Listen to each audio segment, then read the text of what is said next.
there's this fundamental illusion. You think of yourself as a small object in space-time. That's what I am. I'm this 150 pound, 200 pound, whatever it might be, little object in space-time.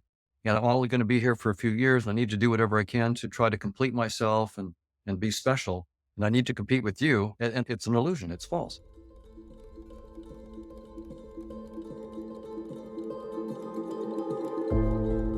This is the On Humans podcast with your host, Ilari Mäkelä. And today's conversation is a short one, but it's also a hefty one. We talk about everything from the meaning of life to the fate of the universe. My guest is Donald Hoffman, with whom I conversed already in episode 30. And don't worry if you have not listened to that already. I separated this exactly so that people could access the second section directly. After all, not everyone wants to hear about the mathematical ideas linking cognitive science with particle physics. Some of us do, I personally do. But I think that more of us are interested in hearing about novel ideas, about the meaning of life, and about the relationship between a scientific worldview and timeless spirituality. Indeed, Hoffman thinks that much of his thinking is resonant with old ideas in the great religions. But Hoffman is not a religious thinker as such. He is a mathematically sophisticated scientist who has a kind of theory of everything from cosmos to consciousness. But it is a theory which makes space for religious ideas within a scientific worldview with much more ease than typical theories around modern physics.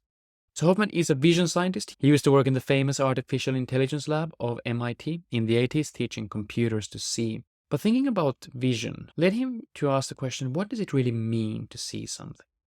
And he came to the following conclusion. To see something is to construct an icon. For example, when we see a red rose, we can ask, is the rose really red? It has a certain kind of surface. It's reflecting light in a certain kind of way. The redness is a creation of our mind. It's an icon for those wavelengths of light. But Hoffman asks us not to stop here. The redness is an icon inside our mind, but so is the shape of the flower. Indeed, for Hoffman, the very three-dimensional space moving forward in a one-dimensional time is but an interface.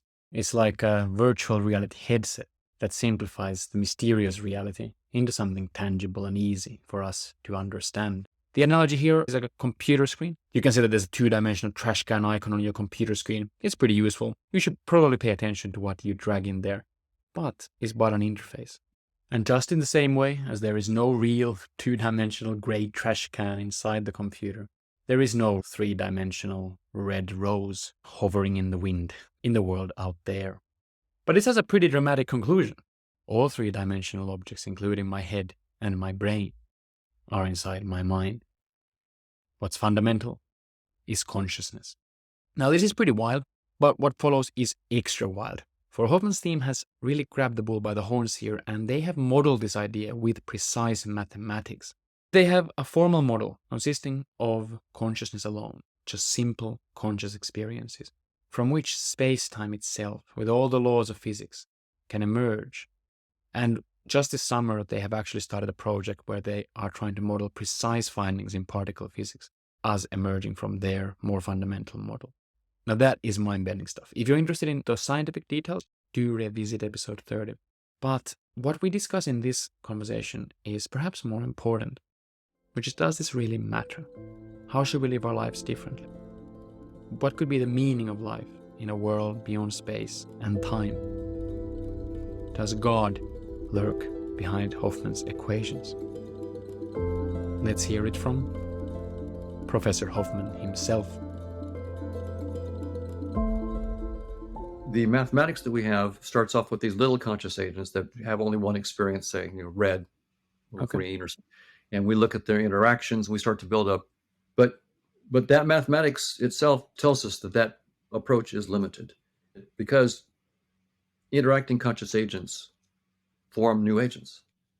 And that means that we can have, if we start off with a countable infinity of conscious agents, we can get a higher level infinity of their combinations. We take a bunch of them, have them interact. That combination is a new conscious agent. You get new levels of infinity. And so what we realize is our theory is telling us there's ultimately one big conscious agent, maybe. There's one. But you'd have to climb up all of Cantor's hierarchy and beyond to get to it. So we can't. But our theory points to it and says you'll never get there. So right. So but that's what a good scientific theory does, right? A good scientific theory tells you its limits. Our theory says looks like there's one agent, and everything is a projection of that one agent, and you will never model that one agent. But you can model these projections and projections of projections. That's what you can do, and and you can make testable stuff there, but you'll never get to the one. So that's where I am right now. Now, the question is, what can we say about the one? Well, Kant would want you to say absolutely nothing except that we have more maybe reason for faith. And Kant might be right. But no, but please, I guess the reason I said that, I mean, half a joke, but half to just point out that is a deeply there's a deep spiritual potential. Yes. And if the term God comes to someone's mind, I don't think it's completely, oddly. Right. And I think that very spiritual traditions, I have a lot of interaction now with people from spiritual traditions because this part of the theory really sort of resonates with things they've been saying for thousands of years. And for what it's worth, my own guess right now is that you and I are the one, just using an avatar. So it's the one talking to itself through billions of human avatars and cat avatars and mouse avatars and tree and plant avatars. It's these are all just interfaces that the one is using to explore its potential. And I can't know the one in a conceptual sense, but I can know it directly because I am it. But now I've gone on that part. I've gone beyond my science. Where the science goes is all the finite collections of conscious agents and their properties and mapping into space-time. That's the science. This other part is me reading the tea leaves of the math and saying, this is, Hoffman's best guess, and maybe it's also informed by what I've read in spiritual traditions, and maybe don't take it too seriously. But so I'm just putting out where I'm thinking about on that right now. Are you religious? Well, I'm not practicing any particular. I don't attend or anything like that. But I meditate daily. Can I ask what kind of tradition or what kind of technique? It's the meditation is just going into pure silence. It's close to but some versions of Buddhist meditation techniques. They're very, very similar, of just silence and then returning to silence whenever thoughts or distractions occur. But I do it without any particular posture or no mantra or anything like that. It's just going back to silence. So I don't think I wouldn't say I'm any devotee of any particular religion. My dad was a Protestant fundamentalist Christian minister for a while, so I was raised in that, and I've read the Bible cover to cover more than once, so I know the Bible quite well, and I think that there are beautiful things in there, and there are also things that I disagree with, and my guess is that science and spirituality will eventually seriously interact, because as we start to go outside of the space-time headset and let go of the scientific physicalism, and if the idea that conscious agents outside of space-time catches on, then we really will be using science to start to explore what spiritual traditions have been talking about for thousands of years. But the spiritual traditions, they've said for thousands of years that space-time isn't fundamental. There's something beyond space-time. But they haven't had the tools, the mathematical tools or the empirical tools. So science both bring something to the table. The spiritual traditions have thousands of years outside of space-time. They have a lot of insights. Science has been inside space-time studying the headset and has sharpened all these tools of mathematical theories and careful experiments. Yeah, it's going to be great. When we bring the two together, we will probably be able to learn from the insights of the spiritual traditions and also find it, where there's nonsense, right? There's nonsense in science. and there's nonsense in spiritual traditions. How do we find it out? Well, when we make our ideas precise enough to make them testable or to show that they're inconsistent or whatever. And I've enjoyed, I mean, I talk with spiritual teachers and so forth. Rupert Spira and I've had a couple of Oh, conversations. really? I've actually met him in Oxford, yeah, when I was studying.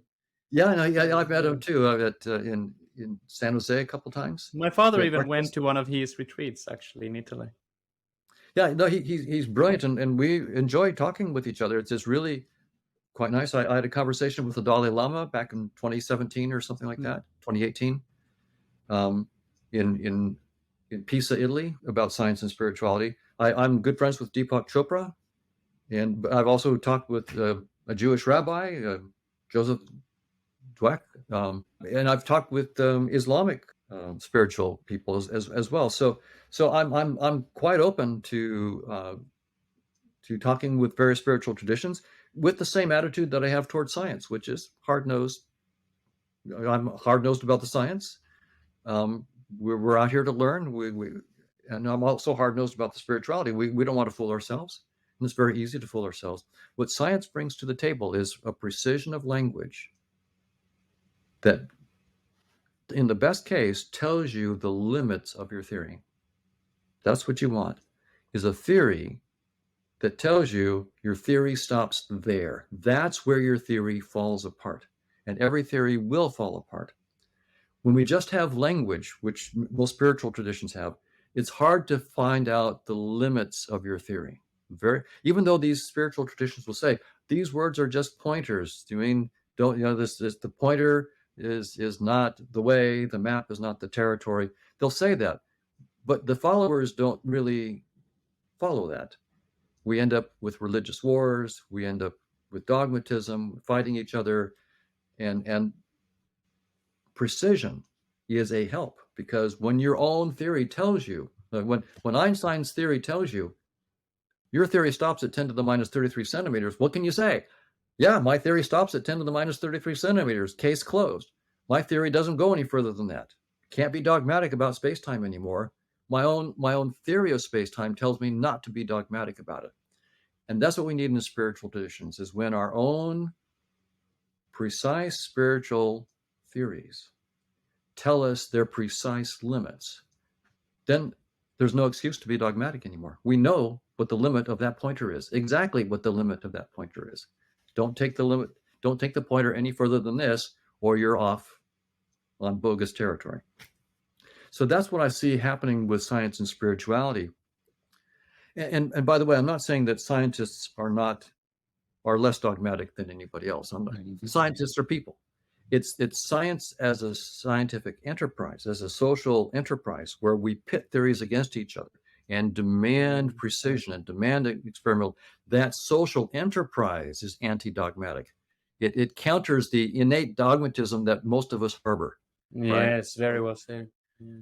So that's what I see going forward, and ultimately, then when we have these precise theories, then we can make spiritual progress in understanding better and better pointers. Because I think we're limited by our teachers. How good can they teach? What kind of pointers can they give us to help us move along in the spiritual path?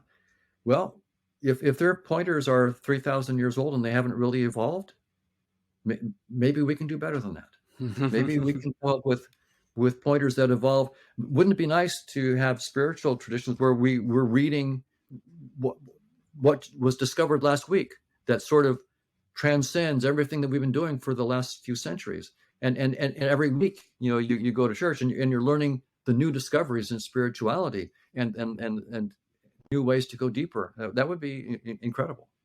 Instead of saying this is 2,000 years old or 3,000 years old, it must be true. No, it's 2,000 years old, 3,000 years old. Why haven't we made any more progress? I guess the difficulty in you explaining just how much work it takes to be able to even understand some of this language, I think, is part of the hurdle here. It's wonderfully precise and wonderfully difficult, therefore. It is, and that's why ultimately I would see that the genuine spiritual leaders would be the group that could really understand this and then translate it into everyday language. that everybody could use. Just like no one understands all the theoretical physics that goes into an iPhone, but someone translated it into an iPhone, and you're happy to use the iPhone. Yeah, You're yeah. very happy to use it. What about the everyday? I mean, I think the religious, kind of the spiritual potential of this worldview, if it holds as well as it has held so far, at least as a possible worldview. I don't want to say that we've now proven that, but certainly there is a sense in which room has been made within science for this worldview of yours. And the spiritual, religious, divine, cosmic implications, I think, are for everyone to explore themselves. But it's pretty clear what kind of things one might find. What about every day? I have heard you say that thinking about this has made you feel like a lot of the things that we are really attached to is kind of, well, why be attached? Why would you be so attached to your car or whatever if it's just part of the headset? It's not part of the fundamental reality. I see the argument, but I would say that I'm partially unconvinced, because let's take selfishness aside. So let's think about me seeing a person, homeless person, doesn't have a home, doesn't have a car, isn't able to go see their dying parent because they don't have a mode of transportation, and they sleep in the rain. Well, I might really want to create a world where this person has a shelter and a mode of transportation. And I would be really, really quite mad if I work for that and then somebody just steals it off from this poor person. And I don't know if at that moment I would really be touched by an argument. Oh, don't worry, the car was just part of the headset. It's not part of the fundamental. Yes, but this person cannot go see their dying parent or whatever. Like, so, although I'm not saying there isn't something there, but I do you hear the concern I have? Is that it, in a way, I mean, the selfishness maybe is the problem more than attachment to objects, or maybe attachment in some ways of understanding is the problem. But yeah, where does this way of looking at reality then start making a difference? Because it seems that material things, as far as they are tools for genuinely valuable goals, it doesn't really take value away from them. So what Right. changes? Well, in this interpretation in which there is this just one fundamental consciousness, and you and I are just avatars, different avatars that one consciousness is wearing, then the religious dictum, love your neighbor as yourself, makes sense, because your neighbor is yourself. That is you in a different headset. And that really is what true love is to recognize the other as not someone that you have to try to figure out how you might love this, but to realize, no, that's me. That is me, just in a different avatar. That's it. And so is my cat. And so is a mouse. And so is everything. It's me.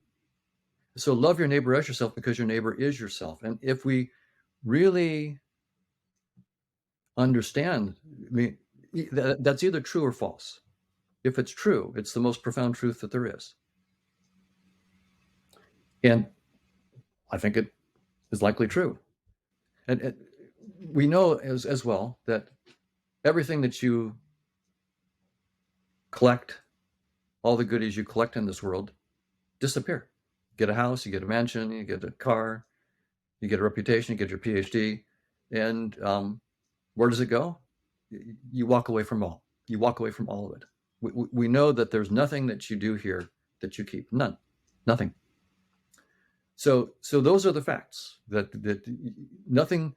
And I can't even tell you, who my great grandparents were. Don't know their names.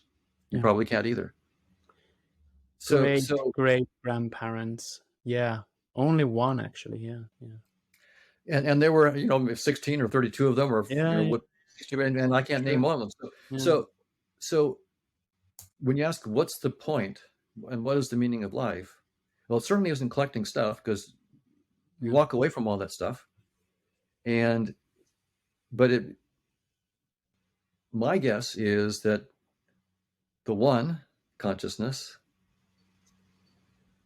puts on different headsets and explores its potential. That's the way the one learns about itself, is by trying on. And this is we just happen to be in one of the cheaper headsets that the one has tried on. When I was planning about this is one of the cheaper ones, but it tries on countless other headsets. This is a trivial one, and explores the potentials in these various different headsets. And that's how it knows itself. There's some spiritual traditions that say that the formless can only know itself in contrast to forms. So plunge yourself into a world of forms, and then immerse yourself in it, identify with the forms, and then when you finally wake up and realize you're not that form, that's when you really understand who you are as the formless. And that may be, if I had to guess what life is about, that's what I would say is we're here, we get plunged in, we completely identify with our careers and our jobs and collecting all this stuff and doing all this stuff and being important and so forth. And then all of a sudden we begin to realize, well, wait a minute, I'm going to walk away from all this stuff. And no one's going to care about my career. No one's going to even, my great grandkids won't even remember my name. So what's really going on here? What is this about? Well, it's not about getting stuff. It's not about being famous. It's not about, none of that stuff matters. It literally doesn't matter. And yet we spend our entire lives, up to some of us, all of our lives until we die. And some of us, most of our lives until we start to go, wait a minute, that doesn't make sense. And so is maybe the reason I wanted to give that example earlier is that I've kind of come to think that when people say don't get attached to material things, part of it is, of course, that any attachment is going to bring tears one day. I think love is such a beautiful form of attachment that I'm happy crying. Attachment to a watch is not maybe worth it, but I guess sometimes I feel the arguments to be a bit cheap, because I know that there are people who get bigger houses just because of status, but I also, none of my friends even has a guest room where they could host their parents. And I live in central London, and there's all sorts of inconveniences that can become genuine inconveniences if you have insomnia. And so my friends who are moving, I don't see any of them moving for status reasons. They move for genuine reasons that anybody who cares for them would want to succeed. And so maybe it's not the fact that we want stuff as such, because sometimes stuff is good, like a shelter is good for you if you're sleeping in the rain, but it's when we want stuff in a way that comes from a place of competition, conflict. Right. Wanting to be special. Yes, instead of the kind of place where, as I would want it for anyone, I want a shelter for myself too, but I don't want it so that others wouldn't have as big of a shelter as me. Or Right. And this is again what the spiritual traditions talk about. They say that there's this fundamental illusion. You think of yourself as a small object in space-time. That's what I am. I'm this 150 pound, 200 pound, whatever it might be, little object in space-time. And I need to, I'm only going to be here for a few years, and I need to do whatever I can to try to complete myself and be special. And I need to compete with you. You're trying to be special and complete yourself. And that's the illusion. And the reason it's a problem is because it's an illusion. It's false. In fact, on the spiritual view, you are infinite intelligence. You are the author of everything that you're seeing. You're not some little 150 pound thing inside of space-time. Yeah. And it's not you contrasted to that other. That's right. And there's no need to be special.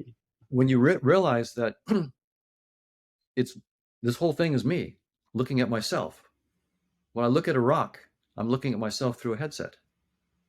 That's what I'm seeing. When I look at you, I'm seeing myself, and I'm seeing another avatar of myself looking at me back.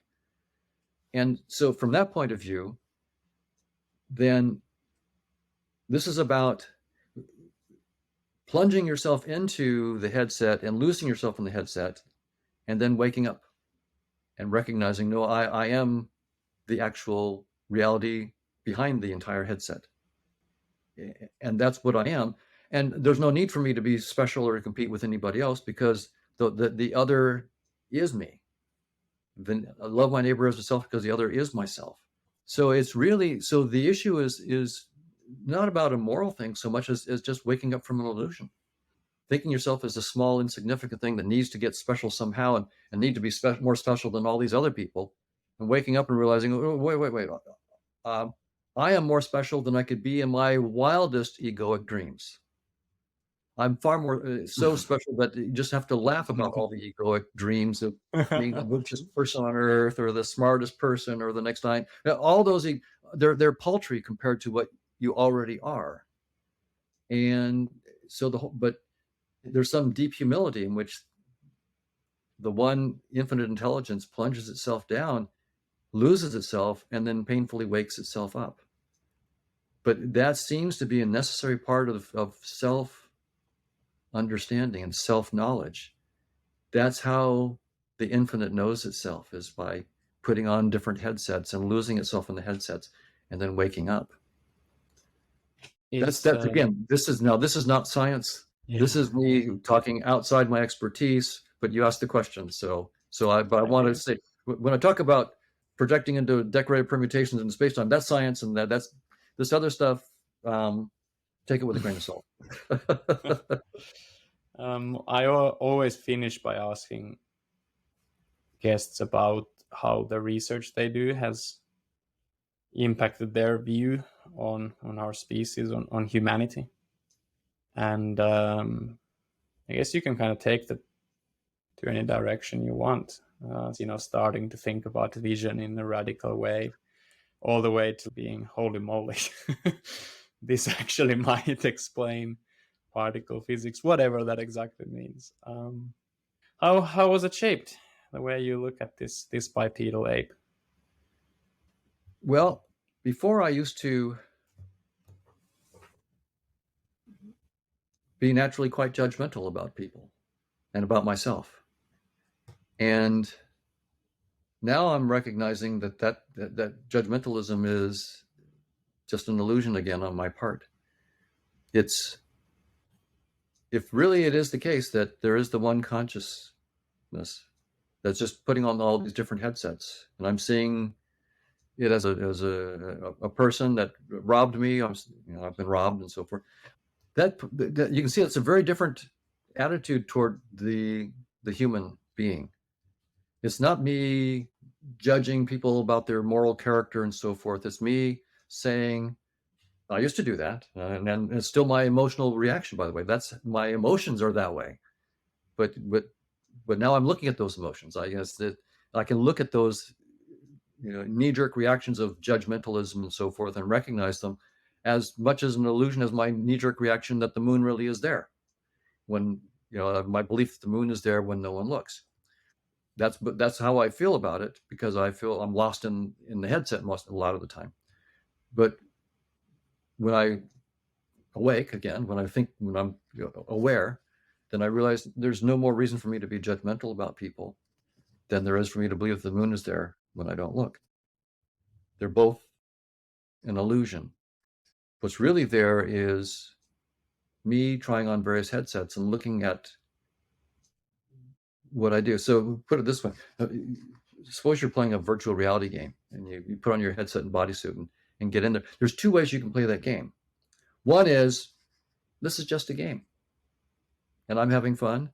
And so I'm having fun. So I'm gonna go rob a bank. I'm gonna go, or it's me in the game and I don't know it's a game. I think it's the reality. And now all of a sudden it's very serious.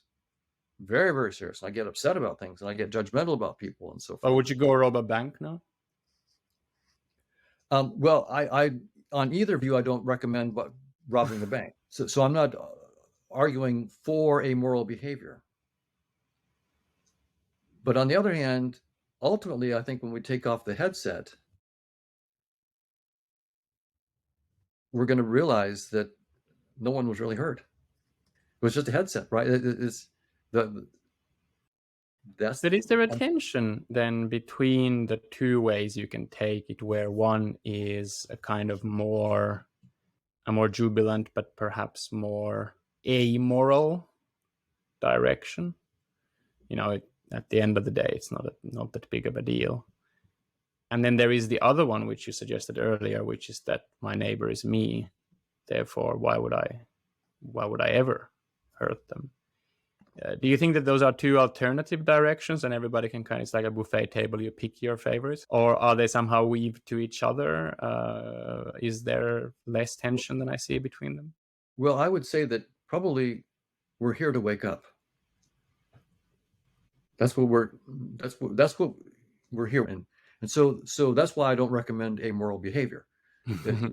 Because perseverating in amoral behavior is perseverating in being asleep. And the point is to wake up to the fact that I'm here to love my neighbor as myself because my neighbor is myself, to wake up to that whole thing and to wake up to the joy of love and to wake up to the fact that I don't need to be special.